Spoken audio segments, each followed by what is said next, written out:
ప్రేమాలయం 7వ భాగం. మ్లానమైన ముఖాలతో ఇరువురు కారు దిగారు. పోర్టికోలో అహల్య సరాసరి మేడ మీద గదికి వెళ్ళింది. వాణి ఆమె వెనకాలే నెమ్మదిగా కదిలింది. అహల్య అలసటగా సోఫాలో కూర్చుండిపోయింది. ఇరువురు దారిలో కూడా మాట్లాడుకోలేదు. రాజేష్ అంత నిర్మోహమాటంగా వెళ్ళగొడతాడని ఇద్దరూ ఊహించలేదు. తనంటే అతనికి కోపం ఉండొచ్చు, అందుకోసమని అలా ప్రవర్తించి ఉండొచ్చు. కానీ అహల్యను కూడా అలా ఎలా కసురుకోగలిగాడు, ఎందుకు అని తెలుసుకోవాలని వాణి బాగా చీకటి పడిపోయిన ఇంటికి వెళ్లకుండా అహల్య వెంటపడి వచ్చింది. చాలా సీరియస్గా ఉన్న అహల్యను చూసి మాట్లాడించే ధైర్యం చేయలేకపోయింది. అహల్యను అంత మూడీగా ఉండగా చూడడం కూడా ఇదే ప్రథమం. వాణికి అహల్యే ముందు మాట ఎత్తుతుందేమోనని చూసింది చాలాసేపు. ఎక్కడో చూస్తున్న అహల్యకి ఆ గదిలో ఇంకొకరున్నారన్న విషయం కూడా గుర్తించినట్లు కనిపించలేదు. చివరికి వాణి చిన్నగా దగ్గింది. అహల్య తనని గుర్తించాలని ఆమె ప్రయత్నం ఫలించింది. అహల్య వాణికేసి చూసింది. అహల్య వాణికేసి చూసింది. ఆమె నేత్రాలు భావరహితంగా, ఆమె మొహం రక్తవిహీనంగా ఉన్నాయి. రాజేష్ చూపిన కాఠిన్యం అహల్య సున్నిత మనసుపై బాగా దెబ్బతీసింది అనడానికి ఆమె ముఖమే పెద్ద సాక్ష్యం. తన కేసి చూస్తున్న అహల్య నుంచి చూపులు తప్పించుకుని నేల మీద లైటు కాంతిలో మెరుస్తున్న ఖరీదైన తివాసీ వంక చూస్తూ, మనుషులను చూడగానే వారి వ్యక్తిత్వాన్ని అంచనా కట్టలేం. రాజేష్ ఎంతో ఉన్నతుడని, సంస్కారవంతుడని అనుకున్నాను. అతనికి ప్రమాదం జరిగిందని ఎంతో బాధతో చూడటానికి వెళ్ళిన మనల్ని అంతగా ఎందుకు విదిల్చుకొట్టాడో అర్థం కావడం లేదు. దీంతో అతని సభ్యత, సంస్కారాలు ఏపాటివో తేట తెల్లమైపోయాయి. పోనీ నా సంగతి వదిలేయి, ఇంట్లో ఇన్నాళ్ళ నుంచి ఉంటున్నారు. నువ్వు అభిమానంతో చూడడానికి వెళ్తే అతను ప్రవర్తించే తీరు ఇదా అంటూ ఆగి అహల్య ముఖంలోకి చూసింది వాణి. అహల్య కరురెప్ప కూడా వెయ్యకుండా ఆమె వంక చూస్తూ ఉండిపోయింది. ఆ కళ్ళు తెల్లని నందివర్ధనం రేకులలో హిమబిందువులు నిలిచినట్లుగా ఉండడం చూసి నిర్ఘాంతపోయింది. అంతవరకు పాలిపోయినట్లున్న ఆమె ముఖం ఏదో ఉద్విగ్నతతో, చర్మంపైనే రక్తం ప్రవహిస్తుందా అన్నట్లు చెవులు, ముక్కు, చెక్కిళ్ళు, మెడ అన్నీ ఎర్రగా కందిపోయి ఉన్నాయి. వాణి మాటలకు అహల్య జవాబివ్వలేదు. మనుషులకు సభ్యత, సంస్కారాలనేవి జన్మతః రావాలి. వాణ్ణి మళ్ళీ అనబోతుంటే, ఇంకేమనకు వాణి, అతనిలా ప్రవర్తించడానికి కారణం నేనే, నాకు తెలుసు అంది తొందరగా అహల్య. విస్మయంగా చూసింది వాణి. నువ్వా? అవును, లేకపోతే అతను అలా మాట్లాడడు. ఎందుకంటే కొన్ని నెలలుగా అతను నాకు తెలుసు. 4 రోజుల క్రితం నువ్వు నాకు విషయం చెప్పావు, గుర్తుందా? నీ అందమైన నేత్రాలలో మేమింకా నిలవలేమో అన్నట్లుగా కన్నీళ్లు ఆమె చెక్కిళ్ల మీదుగా జలజల రాలాయి. వాణి గుర్తు చేసుకుంటున్నట్లుగా ముఖం పెట్టింది. 4 రోజుల క్రితం నీకేం చెప్పాను? చెప్పలేదు. రాజేష్ అనాథ శరణాలయంలో పెరిగారని, అతని తల్లిదండ్రులెవరో. అహల్య మాట పూర్తి కాకుండానే అవునవును చెప్పాను. అయితే కంగారుగా అడిగింది వాణి. ఆ విషయం వింటూనే నాకెంత కోపం వచ్చిందో తెలుసు కదా నీకు. సీతాపురం వెళ్తూనే అతన్ని చూడగానే ఆవేశం పట్టలేక అతని ఎదురుగా అనేశాను. నీలాంటి వారు మా ఇంట్లో ఉంటే మాకు అప్రతిష్ట. చేసిన తప్పును నిష్కల్మషంగా అహల్య వివరిస్తుంటే కెవ్వు నరిచింది వాణి. ఎంత పనిచేశావు అహల్య అంటూ. ఆమె అరుపుకి కంగారు పడింది అహల్య. ఏం జరిగింది? క్షణంలో కత్తివేటుకి నెత్తురు చుక్కలేనట్లు పాలిపోయింది వాణి ముఖం. ఏం జరిగిందని నెమ్మదిగా అడుగుతావేం? నేనేదో నీతో అన్నానే అనుకో. నువ్వు వెళ్ళి. ఆపై దుఃఖంతో మాట రాక మాన్పడిపోయింది వాణి. అవును, తప్పేముంది? అతని రహస్యమంతా ఆంటీతో చెప్పాను. అహల్య మాటలు విన్న వాణి వణికిపోయింది. మీ ఆంటీకి కూడా చెప్పావా అంది వణుకుతున్న స్వరంతో. అవును, లేకపోతే ఆంటీకి ఎలా తెలుస్తుంది? అమాయకంగా అడిగింది అహల్య. ఇంకా నేను జన్మలో మీ ఆంటీ గారి ముందు, రాజేష్ ముందు తలెత్తుకుని తిరగలేను అంటూ తల పట్టుకుని కూర్చుంది వాణి. వాణి అలా కూర్చోగానే అహల్యకు చిరాకెత్తింది. ఏమిటి, ఇప్పుడేదో ఘోర ప్రమాదం సంభవించినట్లు అలా కూర్చున్నావు అని అడిగింది అసహనంగా. ప్రమాదమా? మరింకేమైనానా? నా ప్రాణాల మీదికి తెచ్చిపెట్టావు నీ ఆవేశంతో. అసలు నేను నీతో చెప్పిందంతా నా కల్పితమే. వాణి మాటలకు పక్కలో బాంబు పేలినట్లు అదిరిపడింది అహల్య. కల్పితమా? పిచ్చిదానిలా చూస్తూ అడిగింది అహల్య. అవును అహల్య, నువ్వు నన్ను క్షమిస్తానంటే నిజం చెబుతాను. వాణి కళ్ళల్లో నీళ్లు తిరిగాయి. నువ్వు అనేదేమిటో నాకు అర్థం కావడం లేదు. సరిగ్గా చెప్పు వాణి. రాజేష్ని నేను ప్రేమించాను అహల్య, కానీ అతను నన్ను తిరస్కరించాడు. నేను అతని ప్రేమను పొందలేక విఫలురాలనయ్యాను. అందుకని అతని మీద నీకు లేనిపోనివి కల్పించి చెప్పాను. తర్వాత అహల్య నిప్పులు కురుస్తున్న నేత్రాలతో చూస్తూ ఛీ, ఎలాంటి దానివి నువ్వు అంటూ గట్టిగా చీత్కారం చేసింది. నాలో అతని మీద ద్వేషం రగల్చటానికి నువ్వు కల్పించిన కల్పిత కథ, అది ఎంత దారుణాన్ని కొడిగట్టావు. వాణి, నువ్వు నిజంగా పాము లాంటి దానివి, నిలువున విషం నిండిన మనిషివి. ఐ హేట్ యూ అంటూ అరిచింది. నిజం చెబితే నువ్వింతకంటే సత్కరిస్తావనుకోలేదు అహల్య. కానీ ఆమె మాట పూర్తి కానివ్వలేదు అహల్య. ఇంకేం చెప్పకు, నేను వినను. ఇన్నాళ్ళు నీతో ఎలా స్నేహం చేశానో తలుచుకుంటే ఆశ్చర్యం అనిపిస్తుంది. నీలో కాగడా పెట్టి వెతికినా కనిపించని సంస్కారం అతనిలో లేదనా హేళన చేస్తున్నావు. నీ కల్పనా కథను విని అతని దృష్టిలో దోషిగా నిలబడ్డాను నేను. వెళ్ళిపోయి ఇక్కడి నుంచి. కూర్చున్న చోటు నుంచి లేచి పిచ్చిగా అరవసాగింది అహల్య. వాణికి కోపం వచ్చింది. అహల్య, మరీ చీడపురుగును విదిలించకు. No, don't talk more. First you get out. మళ్ళీ ఎప్పుడు ముఖం చూపించకు. వెళ్ళిపో ఇక్కడి నుంచి. ఈ పరిసరాలకెప్పుడూ రాకు. శివమెత్తినట్లు ఊగిపోయింది అహల్య.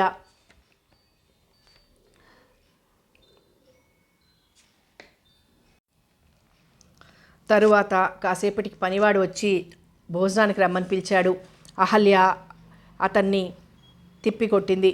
వాడు కిందికి దిగిపోయిన 10 నిమిషాలకు బాగా వృద్ధురాలైన ఆమె అమ్మమ్మ అతి కష్టం మీద మెట్లన్నీ ఎక్కి పైకొచ్చారు. అమ్మ అహల్య, భోజనం వద్దన్నావట ఏం అంటూ నలిగిపోయిన దుస్తులతో రేగిన జుట్టుతో ఉన్న అహల్య చటుక్కుని లేచి కూర్చుంటూ కన్నీళ్లు ఆవిడకు కనిపించకుండా తలంచుకొని ఏమీ లేదు, కొంచెంగా ఒంట్లో బాగాలేదు అంటూ అబద్ధమాడేసింది. అయ్యో, మరి చెప్పవేమిటమ్మా, మీ తాతగారిని డాక్టర్కి ఫోన్ చేయమని చెప్తానుండు అంటూ వెనుదిరగబోతుంటే వద్దొద్దు, అదే పోతుంది అంటూ అడ్డుపడి ఆవిడ నా ప్రయత్నం నుంచి విరమింపజేసింది అహల్య. ఏమిటోనమ్మా, ఈ మధ్యన నీ వాలకం నచ్చలేదు. ఎలాంటి పిల్లవు, ఎలా అయిపోయావు? రేపు మీ అమ్మ వచ్చిందంటే నేను సంజాయిషి ఇచ్చుకోవాలి అన్నారావిడ. బలవంతాన నవ్వింది అహల్య. లేదులే అమ్మమ్మ, మమ్మీ చేత మిమ్మల్ని అంత మాట అనిపిస్తానా? ఇప్పటి వరకు తిరిగి వచ్చాను కదూ అంటూ సర్ది చెప్పింది. దాంతో ఆవిడ కాస్త సమాధానపడి క్రిందకు వెళ్ళిపోయారు. మరో 5 నిమిషాల్లోనే పాల గ్లాసు అహల్య గదిలో టేబుల్పై వెలిసింది. తీసుకొచ్చిన వంటావిడ, అమ్మాయి గారు, పాల గ్లాస్ ఇక్కడ పెడుతున్నానండి అంది. సరే అన్నట్లుగా తల ఊగించింది అహల్య. ఆవిడ వెళ్ళగానే గది తలుపులు బిగించి వెనుతిరిగేసరికి బీరువాలో బిగించిన నిలువుటెద్దు అద్దంలో ఆమె ప్రతిరూపం సాక్షాత్కరించింది. ఒక్క రోజులో ముఖం ఎంతగా మారిపోయింది. తనేనా అనిపించేలా ఉంది. మరికొంచెం సేపు అద్దంలో తన ప్రతిబింబం చూసుకోవడానికి భయం వేసి పక్కకు తప్పుకుంది. టేబుల్ మీదున్న పాలు తీసుకుని తాగాలనిపించక వెళ్ళి మంచంపై కూర్చుంది. ఆలోచనలు, ఎడతెగని ఆలోచనలు. వాణి ఎంత అసూయాపరురాలు, ఏమీ ఎరగని దానిలా ఉంటూనే ఎంత పనిచేసింది. రాజేష్ మీద తనలో ద్వేషం పుట్టించడానికి ఆ పన్నాగం పన్నిందా? రాజేష్ తనని అభిమానిస్తున్నాడని ఆమెకెలా తెలుసు? తను అతనిని ప్రేమించి కాదంటే ఇంత ప్రతీకారం తీర్చుకోవాలనుకుంటుందా? తను మటుకు తన బుద్ధేమైంది?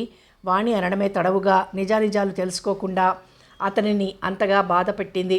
నిజానికి అతను గనక తనిలా మాట్లాడితే ఊరుకున్నారు. మరొకరైతే ఆ మాట అతనే అన్నాడు కదా, ఆంటీ ముఖం చూసి ఊరుకుంటున్నానని. నిజమే, అంత మొరటుగా కరుకుగా మాట్లాడితే తను సహించగలదా?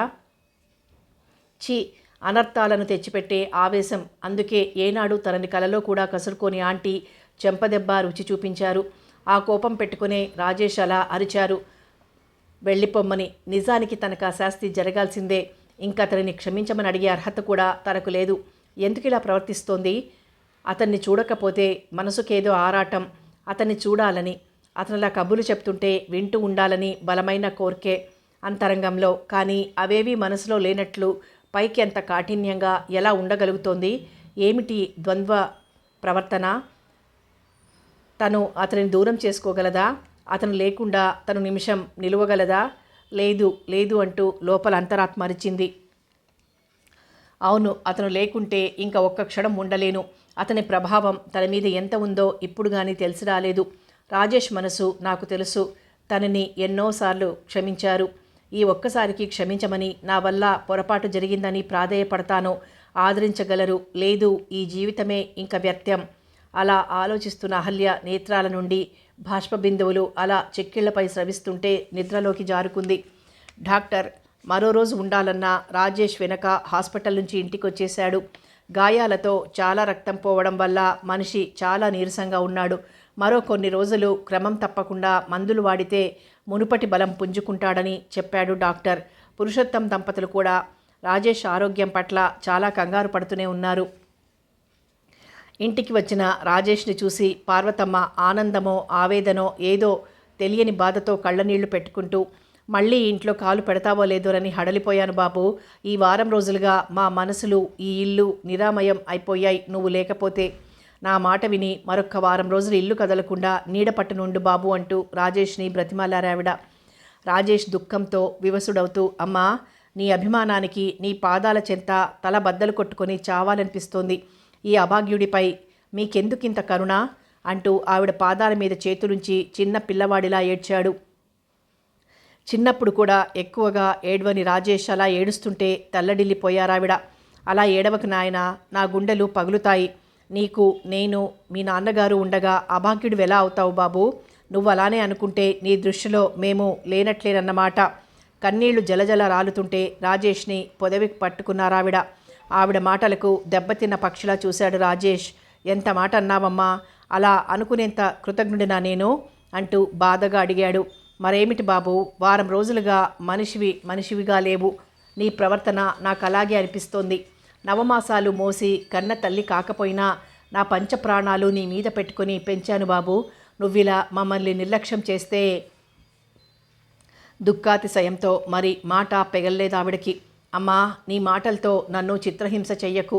ఎదురుగా ఉన్న వారిని కాదని లేని వారి కోసం పోయేంత తెలివిహీనుణ్ణి కాను. నాకు జన్మనిచ్చిన తల్లి ఏ పరిస్థితుల్లోనో దయమాలి విడిచిపెట్టినా ఈ గుండెల్లో పెట్టుకొని నన్నింత వాడిని చేసినా నిన్ను కాదనగలనా? కానీ నీ ప్రేమాభిమానాలు పొందడానికి, ఈ ఇంట్లో వైభోగాలు అనుభవించడానికి నేను అర్హుణ్ణి అవునో కాదో తెలుసుకోవాలి. అది తెలుసుకోవాలంటే ముందు నా కన్న తల్లిదండ్రులు ఎవరో తెలుసుకోవాలి. అంతవరకు నాకు శాంతి లేదు. ఈ లోపల నా వల్ల మీకు ఏ రకంగా కష్టం కలిగినా నన్ను క్షమించమని వేడుకుంటున్నాను అన్నాడు దీనంగా రాజేష్. నీ వల్ల మాకు కష్టం ఏమిటి బాబు? ఎప్పుడు అలా అనుకోకు. నీ శాంతే మాకు శాంతి. నీ ఇష్టం వచ్చినట్లే కానీ నువ్వేం చేయదలుచుకున్నా ముందు నీ ఆరోగ్యం బాగా చేకూరని బాబు, ఆ తర్వాత నీ ఇష్టం అంటూ రాజేష్ని ఓదార్చారావిడ. మరో 2 రోజులు గడిచిపోయాయి. ఈ 2 రోజులు రాజేష్ ఇంట్లోనే గడిపేశాడు. రాజేష్కి పార్వతమ్మ స్వయంగా వండి పెడుతున్నారు. వీణ ఒక్క క్షణం అతనిని వదలడం లేదు. కాలేజీకి కూడా వెళ్లకుండా కూర్చుంది. పురుషోత్తం గారు సరే ముగ్గురిలో ఎవరో ఒకరు అతనిని వెన్నంటే ఉంటున్నారు. రాజేష్ అనవసరపు ఆలోచనలకు దూరంగా ఉండడం కోసం పురుషోత్తం గారు కొడుకుతో అనేక విషయాల గురించి చర్చిస్తున్నారు. ఇంకా వీణ సరే ఆమె మాట్లాడని విషయం అంటూ లేదు. అన్నగారితో సత్యజిత్ రే పిక్చర్ల గురించి చర్చిస్తుంది. క్రికెట్ మ్యాచ్ గురించి వాదిస్తుంది. విశ్వకవి కవితల గురించి, మామ్ నవళ్ళ గురించి, చెకోవ్ కథల గురించి అన్ని విషయాలు మాట్లాడుతుంది. అతని మనసులోని బాధ తగ్గించాలని, ఆ విషయం మరిపించాలని. రాజేష్ పైకి నవ్వుతూ బాధను మర్చిపోయినట్లే కనిపిస్తున్నాడు.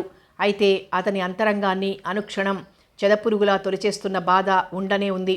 ఆ రోజు మాటల్లో తండ్రిని అడిగాడు రాజేష్. నాన్నగారు, మిమ్మల్ని ఈ వయసులో బాధ పెట్టాలనేది నా అభిమతం కాదు. మంచికో చెడుకో నా జన్మరహస్యం నాకు తెలిసింది. ఇప్పుడు నాలో మునుపటంతటి బాధ లేదు. కానీ నా కోరికను నేను దాచుకోలేను. నన్నెక్కడి నుంచి తెచ్చారో చెప్పండి దయచేసి అని ప్రార్థించాడు కన్నీళ్లతో. అలాగే బాబు, చెబుతాను. కానీ నువ్వెప్పుడు ధైర్యాన్ని విడనాడకు, అదే నేను కోరుకునేది అంటూ పురుషోత్తం గారు అతన్నెక్కడి నుంచి తెచ్చారో చెప్పారు. విని విస్మయం చెందాడు రాజేష్. ఆ శరణాలయం నగరానికి దూరంగా ఉంది. ప్రశాంత పరిసరాలలో ఊరికి చివరగా నెలకొల్పబడింది. ఊళ్ళో ధనవంతుల దయాగుణంతో అది పెరిగి పెద్దదైంది. రాజేష్కి దాన్ని చూసినట్లే గుర్తు. కానీ కన్న తల్లి చేత అక్కడే విసర్జింపబడిన వాడని కలలో కూడా అనుకోలేదు. రాజేష్ మరీ సంపూర్ణ ఆరోగ్యవంతుడు కాకపోయినా చాలా మటుకు నయం. అందుకనే ఆ రోజే ఆ శరణాలయం అధికారులను కలుసుకోవాలని నిర్ణయించుకున్నాడు. అంత క్రితం రోజే కారు రిపేర్ అయి వచ్చింది. అతనిని వద్దని ఆపి బాధ పెట్టడం ఇష్టం లేకపోయింది పురుషోత్తం దంపతులకి. రాజేష్ కారులో ఆ అనాథ శరణాలయానికి బయలుదేరాడు. చైతన్యమే రూపుదాల్చినట్లుగా చలాకీగా హుషారుగా ఉండే అహల్య జడ పదార్థంలా తయారైంది. ఏదో పరధ్యానంలో మునిగి ఉంటుంది అస్తమానం. ఏ విషయంలోనూ ఉత్సాహం చూపించడం లేదు. మామూలుగా శని ఆదివారాలు సీతాపురం వెళ్ళొచ్చేది. ఈసారి అక్కడికి వెళ్ళలేదు. ఒక్క వారమన్నా ఇక్కడుండమ్మా అని వృద్ధ దంపతులు అడిగినా నిరాకరించి ఆంటీ దగ్గరికి వెళ్ళాలని పరుగులెత్తే అహల్య ఈసారి వెళ్ళమన్నా వెళ్ళకపోవడం ఆశ్చర్యం కలిగించిందా వృద్ధ దంపతులకు. ఎందుకమ్మా అలా ఉన్నావు? ఒంట్లో అనారోగ్యంగా ఉందా? చెప్పకపోతే ఎలా తెలుస్తుంది తల్లి? అమ్మవి కదూ, చెప్పమ్మా, నాకు నీ బాధ నాతో పంచుకో అని అడిగారు ఆవిడ. నాకేం బాధలేదమ్మమ్మ, బాగానే ఉన్నాను, మీరు ఆదుర్ద పడకండి అంది అహల్య. ఏమోనమ్మా, నీలో మార్పు ప్రత్యక్షంగా కనిపిస్తూనే ఉంది. మీ అమ్మని తొందరలో రమ్మనమని రాస్తాను అందావిడ. విని ఊరుకుంది అహల్య. తనలో మార్పు రావడం నిజమే, అయితే ఆ మార్పు ఇది అని ఆవిడకి ఎలా చెప్పడం? ఇప్పటికీ 4 రోజులుగా సతమతమైపోతోంది. రాజేష్కి కానీ ఆంటీకి కానీ ముఖం చూపడం ఎలా అని. అతను ఎదురుపడి క్షమించమని అడగడానికి కూడా ధైర్యం చాలడం లేదు. అతను ఇంకా హాస్పిటల్లోనే ఉన్నారేమో, వెళ్ళి చూడాలని ప్రాణం కొట్టుకులాడుతోంది. కానీ ఆ సాహసం చెయ్యలేకపోతోంది. మళ్ళీ వీణ కూడా కనిపించలేదు అడుగుదామంటే. ఏది, తని 4 రోజులుగా బయటికే వెళ్ళలేదు.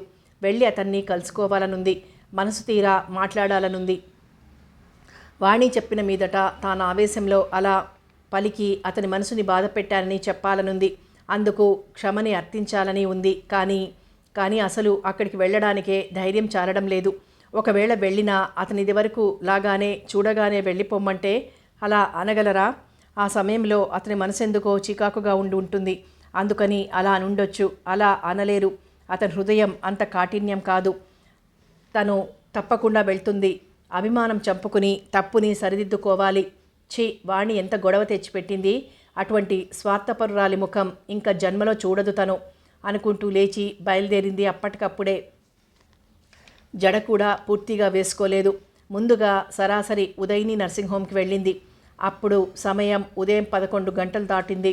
హాస్పిటల్ రోగులతో సందడిగా ఉంది. కారు దిగి లోపలికి అడుగు పెట్టగానే నల్లగా పీలగా ఉన్న ఆ నర్సు ఎదురుపడింది. ఆమె 5-6 రోజుల క్రితం అక్కడికి రావడం వలన అహల్యను తొందరగానే గుర్తించింది. రండి అంటూ మర్యాదగా ఆహ్వానించింది. చూడండి, రాజేష్, అదే కారు యాక్సిడెంట్ అయిన వ్యక్తిని ఒకసారి కలుసుకోవాలి అని అడిగింది అహల్య. లేరండి, ఆయన మొన్ననే వెళ్ళిపోయారు ఇక్కడి నుంచి చిరునవ్వుతో చెప్పింది.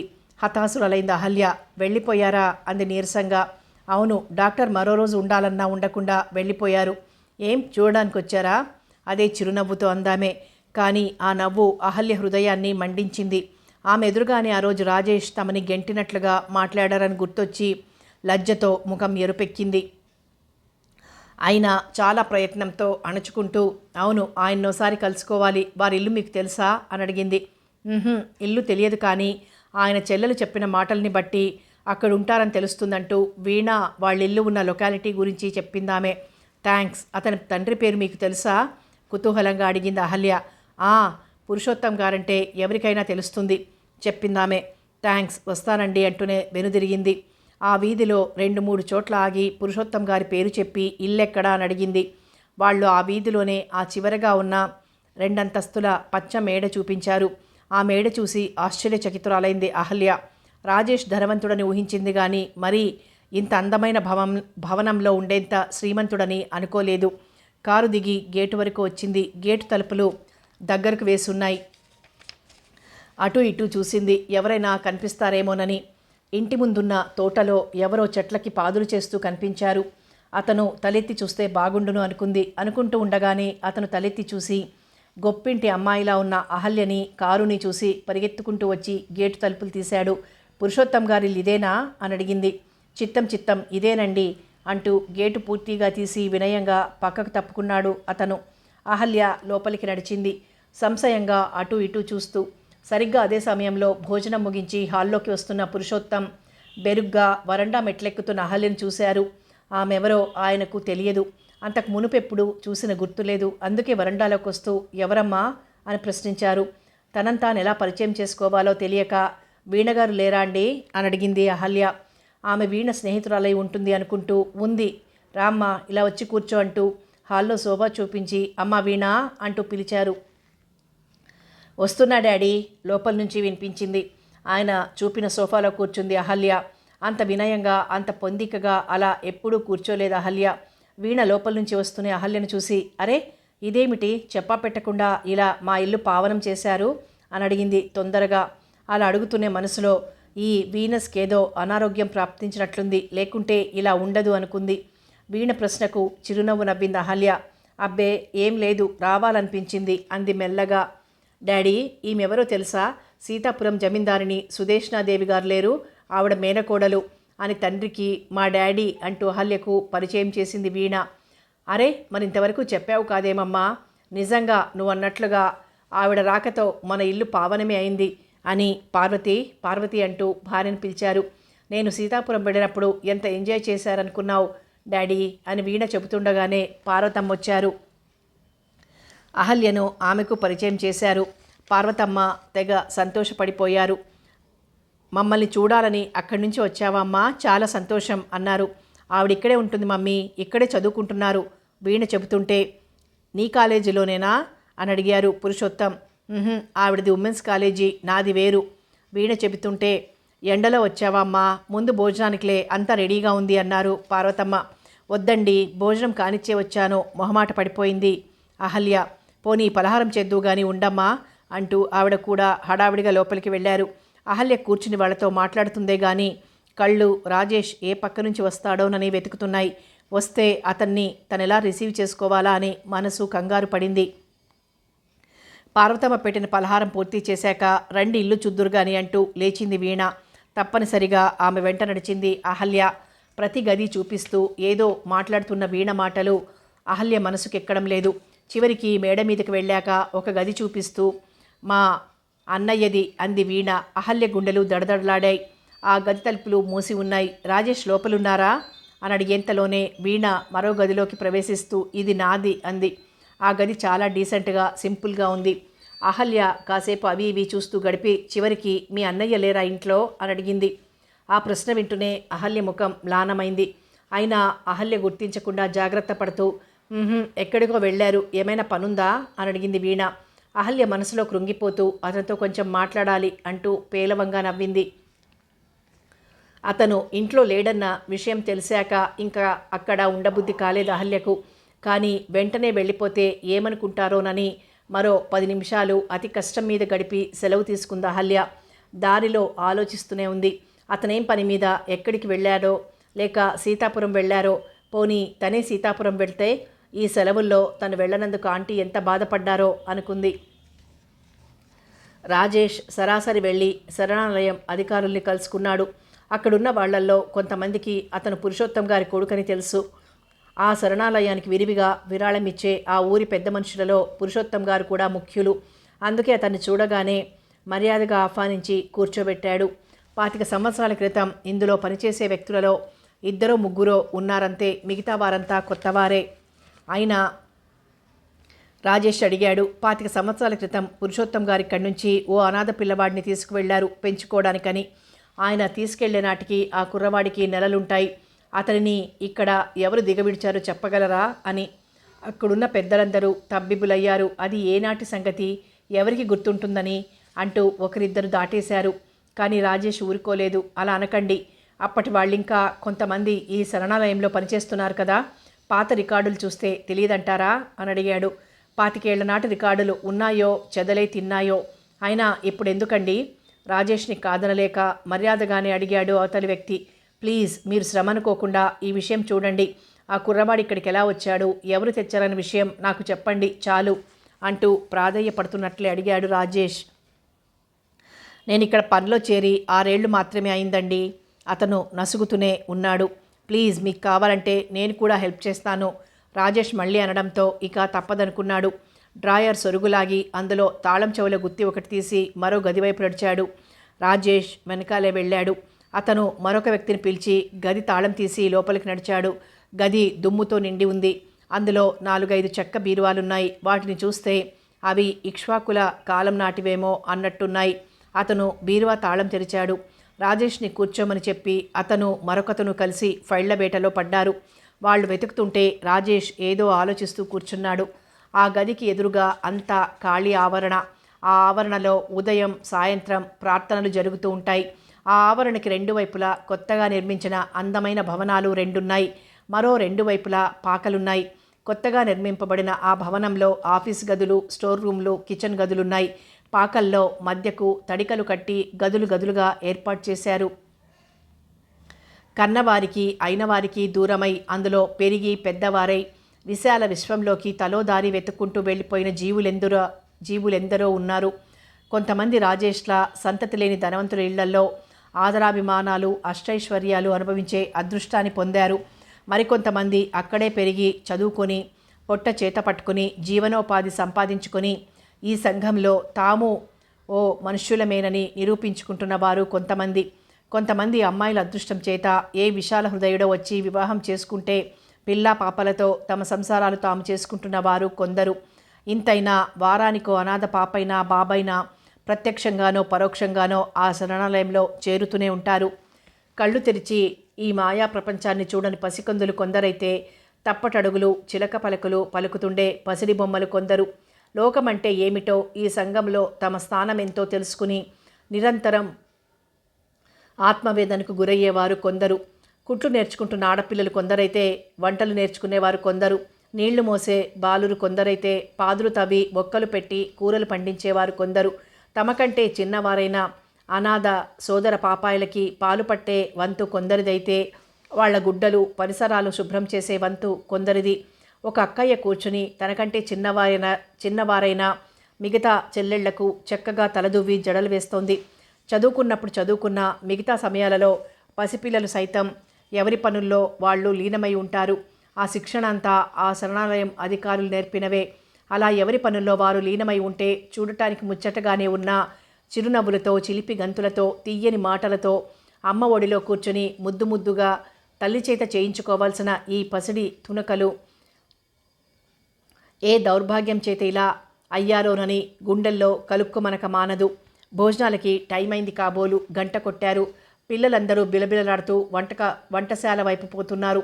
అలా పోతున్న వారిలో కొంతమంది చిన్ని పాపలు బాబులు గదిలో కొత్త వ్యక్తి ఉండడం గమనించి తొంగి చూస్తున్నారు రాజేష్ని. వీరిలా తను ఇక్కడ పెరిగి ఉండవలసిన వాడే, కానీ ఏ అదృష్టమో తనను ఇక్కడి నుంచి వేరు చేసింది. ఇది అదృష్టమా? కళ్ళల్లో అప్రయత్నంగా నీటి పొరలు నిండాయి. అవి బయటికి దూకకుండా చూసుకుంటూ గుమ్మంలో నిలబడి లోపలికి తొంగి చూస్తున్న ఒక 4 ఏళ్ల పాపని ఇలారా పాప అంటూ పిలిచాడు. ఆ పాప మకిలి లేని మంచి ముత్యంలా మెరుస్తోంది. కోలముఖంలో పెద్ద గుండ్రని అమాయకమైన కళ్ళు కొట్టొచ్చినట్లు కనిపిస్తూ ఎంతో ముద్దుగా ఉందా పాప. రాజేష్ పిలవగానే పసిడి నవ్వొకటి చిలకరించి సిగ్గుగా పారిపోయింది. ఏ కన్నతల్లి దౌర్భాగ్య చిహ్నమో ఆ జాబిల్లి కూడా అనుకుని నిట్టూర్చాడు రాజేష్. 2 గంటల తర్వాత దుమ్ము ధూళి పేరుకొని చెదలు సగం తిని సగం అయిష్టంగా వదిలేసిన శిథిలావస్థలో ఉన్న ఫైల్ ఒకటి పట్టుకొని హమ్మయ్యా అంటూ వచ్చాడతను. రాజేష్ కళ్ళు మెరిశాయి. ఆ ఫైల్లో కాగితాలు ముట్టుకుంటే పొడుం అయ్యేలా ఉన్నాయి. మరో అరగంట గడిచాక అసలు రహస్యాన్ని పట్టుకున్నాడతను. ఆ కుర్రవాడిని సీతాపురం నుండి సీతయ్య అనే వ్యక్తి తీసుకొచ్చాడు. అప్పటికి అతను 2 రోజుల పిల్లవాడు. తల్లి పురిటిలోనే చనిపోయింది. ఆమె మొగుడు అంత క్రితమే చనిపోయినాడు. అతను పోయే నాటికి ఆమె గర్భవతి. పని చేసుకుంటూ బ్రతికేది. ఆమె తాలూకు వాళ్ళెవ్వరూ లేరు ఆ పిల్లవాడి ఆలనా పాలనా చూసేందుకు. అందుకని అనాథ శరణాలయంలో చేర్చడమే ఉత్తమమని చాలామంది సలహా ఇవ్వడంతో అందులో చేర్చారు. ఆ సీతయ్య అన్న వ్యక్తి ఆ కుర్రవాడి తల్లి పొరుగున ఉండేవాడు. ఇవి దొరికిన విషయాలు. రాజేష్ ముఖం మాడిపోయింది. తను పని చేసుకుని బ్రతికే ఆమెకు జన్మించాడు. తండ్రి అంతకు మునుపే లేడు. ఈ భూమి మీద అనాథగా పడేసి తల్లి చనిపోయింది. తనను చూసేవాళ్లు లేక దయదల్చిన వాళ్ళు శరణాలయంలో చేర్చారు. ఆ తీసుకువచ్చి వీరికి అప్పగించింది సీతాపురం నుండి సీతయ్య. ఎవరా సీతయ్య? అతనిప్పుడున్నాడా? ఉంటే ఎక్కడున్నాడు? అతన్ని కలుసుకుంటే తన తల్లిదండ్రుల గురించి మరిన్ని వివరాలు ఏమైనా చెప్పగలడేమో అనుకుంటూ, చూడండి మీకు చాలా శ్రమించాను. ఆ పిల్లవాడిని ఇక్కడికి చేర్చిన సీతయ్య ఉన్నాడా? ఇప్పుడు ఎక్కడుంటాడు చెప్పండి అని అడిగాడు రాజేష్. అతను కొంచెం ముఖం ముకుళించుకునే, 25 ఏళ్ల క్రిందటి సీతయ్య ఉన్నాడా లేడా అని అడిగితే నేనేం చెప్పనండి. నేను కొత్తగా వచ్చాను ఇక్కడికి. అయినా ట్రై చేస్తానుండండి అంటూ ఎదురుగా కనిపిస్తున్న బిల్డింగ్లోకి దారి తీశాడతను. వెళ్ళిన 10 నిమిషాలకే తిరిగొచ్చాడు. నాతో రండి అంటూ రాజేష్తో అని మళ్ళీ ఆ బిల్డింగ్లోకి నడిచాడతను. రాజేష్ వెనకాలే వెళ్ళాడు. ఓ గదిలోకి దారితీసి 70 ఏళ్ల వృద్ధుణ్ణి రాజేష్కి పరిచయం చేశాడు. ఈయన ఈ శరణాలయం స్థాపకులు, ఈయన అడగండి అంటూ అతను వెళ్ళిపోయాడు. రాజేష్ ఆ వృద్ధుడికి నమస్కరించి కూర్చుంటూ, సీతయ్య ఎవరు? అతనిది సీతాపురం అన్నారు. అక్కడేం చేసేవాడు? ఇప్పుడున్నాడా అని అడిగాడు.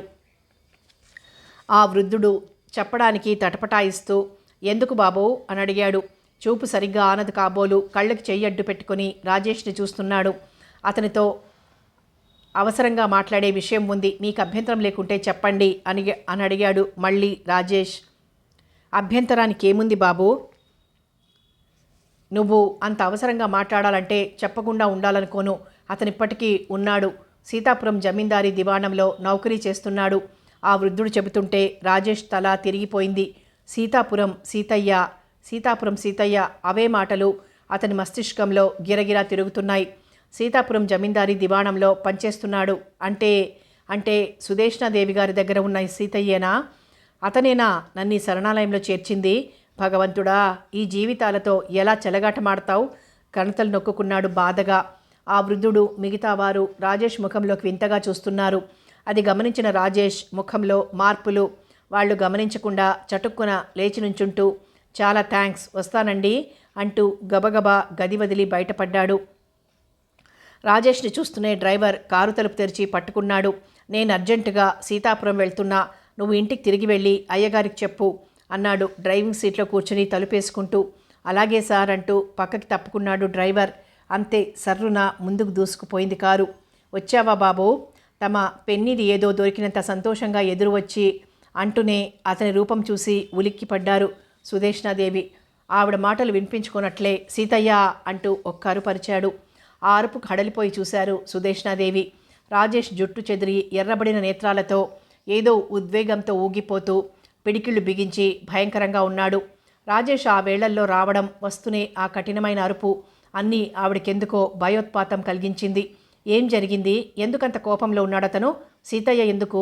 ఒకవేళ సీతయ్య వల్ల అతనికి ఏమైనా అవమానం జరిగిందా? లేక ఇంకా అహల్య అక్కడ కలుసుకున్నప్పుడు ఏమైనా అన్నదా? ఏదీ తోచలేదామెకు. నెమ్మదిగా అన్నారావిడ. బాబూ, ఏమిటలా ఉన్నావు? సీతయ్యతో పనుందా నీకు? నేను పిలిపిస్తాను, నువ్వు ముందిలా కూర్చో. ఎండను పడొచ్చావు, శ్రమ తీసుకోకు అంది. అవన్నీ తర్వాత, ముందు సీతయ్యను పిలవండి. ఆ కంఠంలో తీవ్రమైన కాఠిన్యం నిండి ఉంది. ఎవరితో మాట్లాడుతున్నాడో, ఏం మాట్లాడుతున్నాడో గుర్తింపు లేకుండా పోయింది రాజేష్కి. ఆవేశం రాకూడదు ఎవ్వరికి గాని, వచ్చిందా ఉచితానుచితాలు విచక్షణ జ్ఞానం కోల్పోతారు ఎంతటి వారైనా. అలాగే బాబు, సీతయ్య ఎక్కడో ఉండి ఉంటాడు, నే పిలిపిస్తాను. వారం రోజులై నీకోసం కళ్ళల్లో దీపాలు పెట్టుకుని ఎదురు చూస్తున్నాను బాబు. ఆ రోజు నువ్వెంతో మనసు కష్టపెట్టుకుని వెళ్ళిపోయావు. సరే బాబు, అవన్నీ తర్వాత, నువ్వన్నట్లుగా ముందు నువ్వు కూర్చో గబగబా అంటూనే ఆవిడ సీతయ్య అంటూ పిలిచారు. సమాధానం రాలేదు. మళ్ళీ వీరయ్య అంటూ పిలిచేసరికి వీధి వరండాలో ఓ కునుకు తీస్తున్న వీరయ్య అదిరిపడి లేచొచ్చాడు. చూడు, లోపలికి పోయి అబ్బాయి గారికి నిమ్మరసం పట్రా, సీతయ్యనిలా పిలు అంటూ ఆజ్ఞాపించి ఇంకా నుంచునే ఉన్న రాజేష్ని కూర్చోబాబు, అలా నిలబడే ఉన్నావేం అన్నారావిడ బాధగా. అప్పటికి అతనిలో కాస్త ఆవేశం తగ్గి ఆలోచనకు తావొచ్చింది.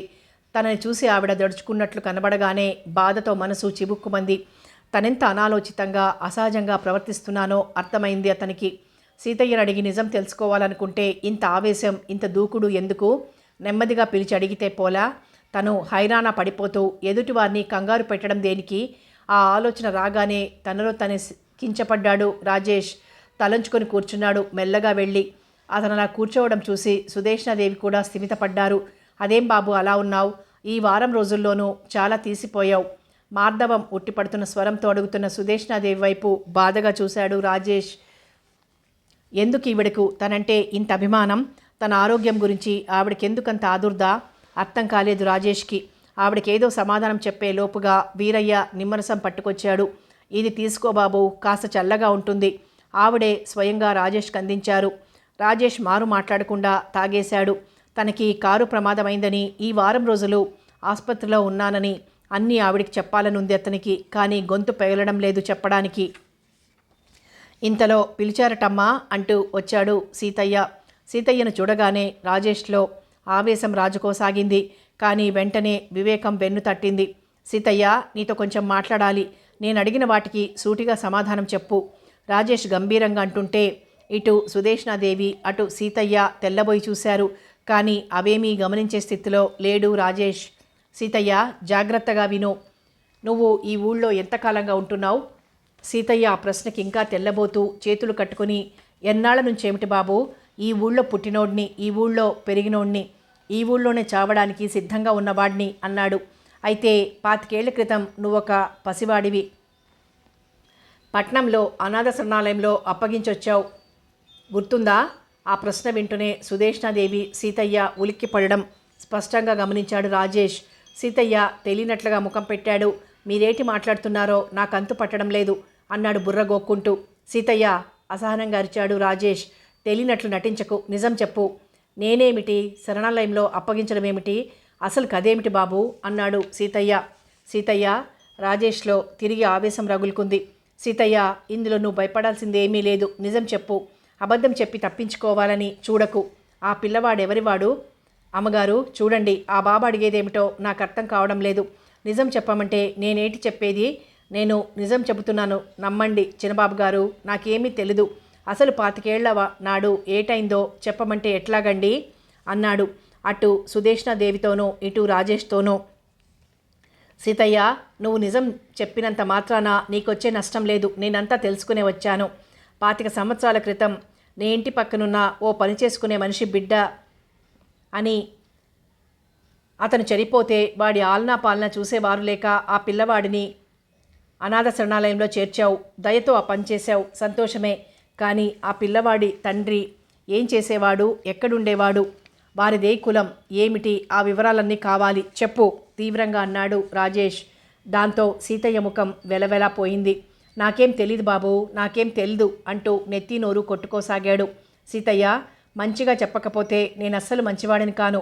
ఇందులో నువ్వు భయపడాల్సిందేమీ లేదని చెప్పాను. వాళ్ళు ఈ ఊళ్ళో ఎక్కడుండేవారు చెప్పు సీతయ్య అరిచాడు గట్టిగా. హడలిపోయాడు సీతయ్య. సుదేష్ణాదేవి దగ్గరికి పరిగెత్తి, అమ్మా చూడండమ్మా, నాకేం తెలీదంటే వినుకోరు బాబుగారు, మీరైనా చెప్పండి అంటూ బ్రతిమాలుకున్నాడు. అంతవరకు చైతన్యం కోల్పోయి శిలా ప్రతిమలా కూర్చున్న సుదేష్ణాదేవి ఈ లోకంలోకి వచ్చి లేచి నుంచుంటూ, బాబు 25 ఏళ్ల క్రిందట ఎప్పుడో ఏదో జరిగిన విషయం నీకెందుకు ఆవిడ అంటుంటే రాజేష్ అసహనంగా తల కొట్టుకున్నాడు. మీరు అదే మాట అంటారా అమ్మా? నా గుండెల్లో బద్దలవుతున్న అగ్నిపర్వతాలు మీకు కనిపించవు. నా ఆవేదన మీకు చెప్పినా అర్థం కాదు. నా బాధ మీకు తెలియదు. మీకైనా నిజం తెలిస్తే చెప్పండి. రాజేష్ దాదాపు ఆవిడ పాదాలను పట్టుకుని బ్రతిమాలాడు. అయ్యో అదేమిటి బాబు, లే అంటూ ఆవిడ రాజేష్ 2 భుజాలు పట్టుకుని లేవనెత్తారు. లేచి నిటారుగా నుంచుంటూ ఆవిడ కేసి సూటిగా చూసిన తన కళ్ళల్లోనే నీళ్లున్నాయో, ఆవిడ కళ్ళల్లోనే నీళ్లున్నాయో సరిగ్గా తెలుసుకోలేకపోయాడు. ఆవిడేదో చెప్పనా మాననా అన్నట్లు సంశయంగా నిలబడి చూస్తుండడం గమనించాడు రాజేష్. అమ్మా, నేను సీతయ్యని అడిగిన వాటికి జవాబులు మీకు తెలుసు అనిపిస్తోంది మిమ్మల్ని చూస్తుంటే. సీతయ్య చేత చెప్పించినా సరే, మీరు చెప్పినా సరే నాకు నిజం చెప్పండి అంటూ ఈసారి ఆవిడ చేతులు పుచ్చుకొని అడిగాడు. సుదేష్ణాదేవి చేతులు వణుకుతున్నాయి, నేత్రాలు అవిరళ ధారగా వర్షిస్తున్నాయి. బాబు, 25 సంవత్సరాల క్రితం జరిగిన సంగతది. కానీ దానికి నీకు ఏమిటి సంబంధమో నాకు అవగాహన కావడం లేదు. అయినప్పటికీ నువ్వు పదే పదే అడగడం వల్ల మాతోనే ఈ రహస్యం పోతుంది అనుకుంటున్న నేను నీకు చెప్పడానికి వెనుకాడను. ఎందుకంటే నీ బాధ నన్ను నిలువున మెలిపెడుతోంది. అందుకే అంతా చెబుతాను. ఆ తర్వాత నువ్వు తెలుసుకోగలవు అనుకుంటున్నాను. కూర్చో చెబుతాను అంటూ ఆవిడ కూర్చున్నారు. ఆవిడకెదురుగా రాజేష్ కూర్చొని తనలో కలిగిన బాధను, ఆవేదనను, ఆవేశాలను అణుచుకుని ఆతృతతో, కుతూహలంతో ఆవిడేం చెబుతారోనని ఒళ్లంతా చెవులు చేసుకుని కూర్చున్నాడు. సుదేష్ణాదేవి సీతయ్య వంక చూశారు. ఆ చూపులోని భావాన్ని అర్థం చేసుకున్న సీతయ్య అక్కడి నుండి నిష్క్రమించాడు. తర్వాత ఆవిడ రాజేష్ వంక సూటిగా చూస్తూ, 25 సంవత్సరాల క్రితం సీతయ్య శరణాలయంలో ఓ పసిబిడ్డని చేర్చిన మాట వాస్తవం. అయితే అది తెలుసుకోవడం వల్ల నీకు కలిగే లాభమేమిటో నాకు తెలీదు. అయినప్పటికీ ఆ విషయానికి నేను చెప్పబోయే కథకి సంబంధం ఏమిటో నాకు అంతు చిక్కడం లేదు. కానీ నేను చెప్పిన ఈ విషయం మరెక్కడా నువ్వు అనకూడదు. ఎందుకంటే ఇది మా వ్యక్తిగత విషయం, మా వంశ ప్రతిష్టకు సంబంధించినది.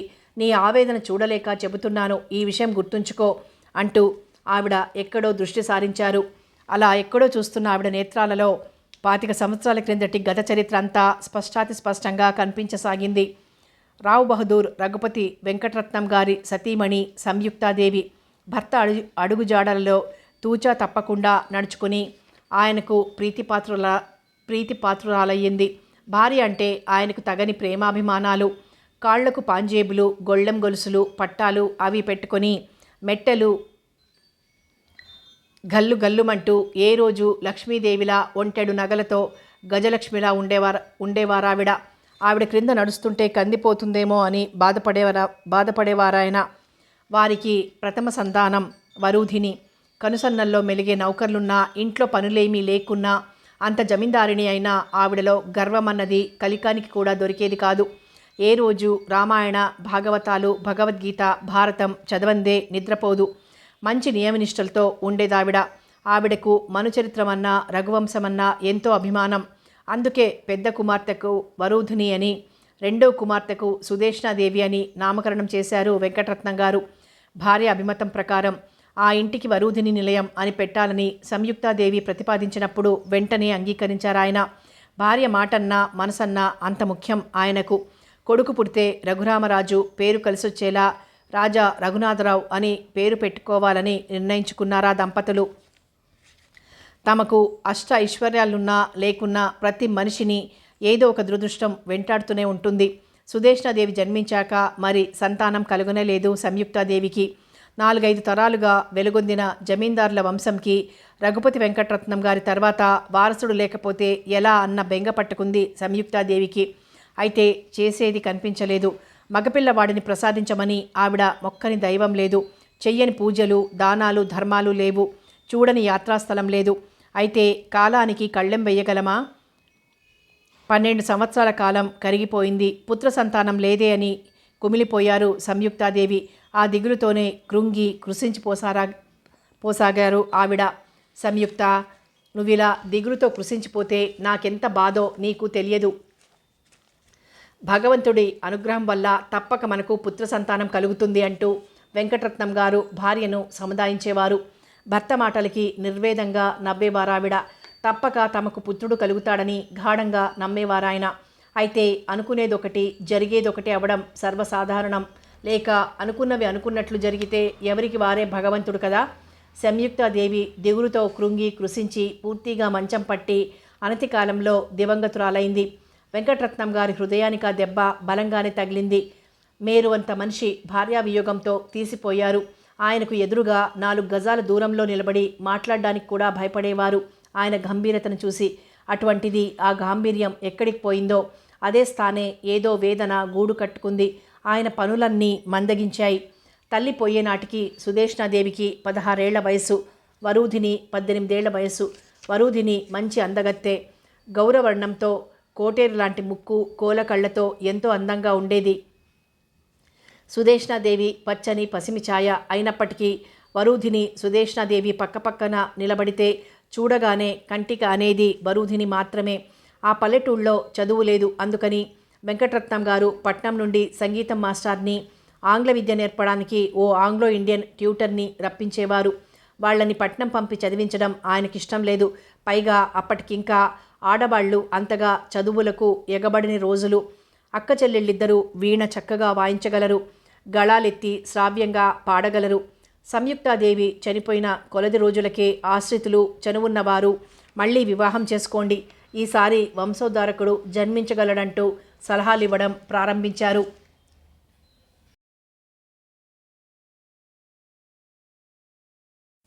సలహాలిచ్చిన వాళ్లపై మండిపడ్డారాయన. వివాహానికి దిగిన కుమార్తెలను పెట్టుకొని నేను పెళ్లి చేసుకోనా వంశోద్ధారకుడి కోసమని? సంయుక్త స్థానం మరొకరికి ఇవ్వలేను. నా జీవితంలో ఆడపిల్లలే మగపిల్లలనుకుంటాను అన్నారాయన. మరికొంతమంది ఎవరైనా కుర్రవాడిని దత్తత చేసుకోండి అన్నారు. అందుకు ఆయన అంగీకరించలేదు. రేపు నా కుమార్తెలకు వివాహాలు చేస్తే మనవళ్ళు పుట్టరా? వారే ఈ వంశానికి వారసులు అన్నారు. సంయుక్తాదేవి జీవించి ఉన్న కాలంలోనే వరూధినికి వివాహం చెయ్యాలని సంబంధాలు వెతకసాగారు. అయితే కొన్ని వీరికి నచ్చినవి వారికి నచ్చలేదు, వారికి నచ్చినవి వీరికి నచ్చలేదు. తమ అంతస్తు, హోదా, పరువు ప్రతిష్టలకు సమమైన ఉజ్జీ ఉండాలని వెతకసాగారు. అయితే అంతలోనే అనుకోని ఉపద్రవం. సంయుక్తాదేవి మరణంతో తాత్కాలికంగా వరూధిని వివాహం వెనకపడింది. అనుక్షణం భార్య జ్ఞాపకాలలో ఉండే రఘుపతి వెంకటరత్నం గారు పూర్వంలా తమ వ్యవహారాలు చూసుకోలేకపోయారు. అందుకని ఆస్తిపాస్తుల వ్యవహారాలు చూడడం కోసమని ఓ మేనేజర్ని నియమిస్తే బాగుంటుందని, తమకి కొంత విశ్రాంతి చిక్కుతుందని తోచి జమీందారీ ఎస్టేట్ వ్యవహారాలు చూసేకు చూసుకునేందుకు ఓ మేనేజర్ కావాలంటూ పేపర్లో ప్రకటన ఇచ్చారు. అప్పట్లో ఉద్యోగాలకు అంత గిరాకీ లేదు. బాగా చదువుకున్న వాళ్ళ దగ్గర నుంచి ఓ 4-5 అప్లికేషన్లు మాత్రం వచ్చాయి. ఒకరిద్దరు వయసు మళ్ళిన వాళ్ళు, అంత క్రితం అక్కడక్కడ పనిచేసిన వాళ్ళు కూడా ఉన్నారు. అయితే అందరిలోకి ఒకతను బాగా నచ్చాడు ఆయనకి. అతను శ్రీహర్ష. వారణాసి హిందూ విశ్వవిద్యాలయంలో ఎంఏ పాస్ అయ్యాడట. కష్టపడి చదివి పైకొచ్చినవాడు. తల్లి తండ్రి చిన్నప్పుడే చనిపోతే మేనమామ ఆదరించి చదివించాడు. చదువులోనూ మాటల్లోనూ అతనన్నింటిలోనూ పూర్తిగా నచ్చాడు. అందుకే సంశయించకుండా బాధ్యతలన్నీ అతనికి అప్పగించారు. అతను ఉండడానికని తోటలో ఉన్న చిన్న మేడ ఇచ్చారు. ఆ ఊళ్ళో హోటల్ కూడా లేకపోవడం వల్ల వండుకుని తింటానన్నారు శ్రీహర్ష. జమీందార్ గారు ఒప్పుకోలేదు. నిజమే, ఎలా ఒప్పుకుంటారు? ఆ దివాణంలో రాత్రి కానీ పగలు కానీ భోజనాల వేళ ఎవరొచ్చినా అయిన వాళ్ళు కానీ కాని వాళ్ళు కానీ చెయ్యి కడుక్కొందే వెళ్ళేవారు కాదు. ఎవరు ఒక్కరోజైనా భోజనానికి నాతో సహపంక్తిన లేకపోతే నా కడుపు నిండదు అనేవారాయన. అందుకనే అనుకోకుండా ఎవరైనా వచ్చినా తను మళ్ళీ వంట ప్రయత్నంలో పడక యజమానులు చెప్పకుండానే వంట మనిషి ఇంట్లో వాళ్ళకి కాక మరో 10 మందికి వంట సిద్ధం చేసి ఉండేవాడు ఏ రోజు. అటువంటిది శ్రీహర్ష భోజనం వాళ్లకొక లెక్కలోది కాదు. అయితే నెల జీతం తీసుకుంటూ భోజనం అక్కడ చేయడం మొహమాటం అనిపించింది శ్రీహర్షకు. అదే అన్నాడు ఆయనతో. ఆయన, నీ భోజనంతో మాకు వచ్చే నష్టం లేదు బాబు అంటూ దాటేశారు. ఇంకేమంటాడు శ్రీహర్ష? పోనీ మేనమామని అత్తయ్యని తీసుకొద్దామంటే వారి పిల్లలందరూ చిన్నవాళ్ళు, స్కూళ్లలో చదువుకుంటున్నారు. వచ్చి ఈ పల్లెటూరులో ఉండమంటే ఎక్కడ ఉంటారని తన ఆలోచన మానుకున్నాడు. ఒంటరిగా ఆ జమీందారు గారిచ్చిన మేడలో ఉంటూ అతి మెలకువగా జాగ్రత్తగా తనకు అప్పగించినదంతా మేనేజ్ చేయసాగాడు శ్రీహర్ష. ఆయన మెప్పు పొందేలా 4 రోజుల్లోనే కుర్రవాడు చాకులాంటి వాడని అనిపించుకున్నాడు ఆయన చేతనే. కథ కొనసాగుతుంది.